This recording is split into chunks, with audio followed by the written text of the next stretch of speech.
ایک خوفناک رات تھی. آسمان اچانک سیاہ ہونے لگا اور ہر طرف عجیب سا خوف پھیل گیا. جلدی کرو، بھاگو، آسمان پھٹ رہا ہے. پھر زمین زور زور سے کانپنے لگی، عمارتیں ٹوٹنے لگیں اور لوگ چیختے ہوئے بھاگنے لگے. آسمان پھٹنے لگا، بادل گرجنے لگے اور ہر انسان خوف سے کانپ اٹھا. سمندر ابلنے لگے، اونچی لہریں شہروں کو نگلنے لگیں اور انسان بے بس ہو گیا.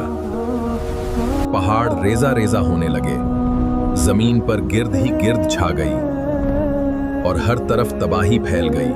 پھر ایک خوفناک آواز گونجی. سور پھونکا جا چکا تھا اور ہر دل خوف سے بھر گیا.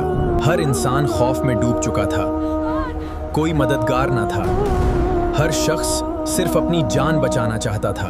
پھر ہر انسان اپنے اعمال کے ساتھ کھڑا ہوگا. نہ دولت ساتھ ہوگی، نہ طاقت. ایک طرف جنت کی روشنی ہوگی اور دوسری طرف جہنم کی آگ. ہر انسان اپنے اعمال کا نتیجے دیکھے گا. یہ دنیا ہمیشہ رہنے کے لیے نہیں، اصل کامیابی آخرت کی کامیابی ہے.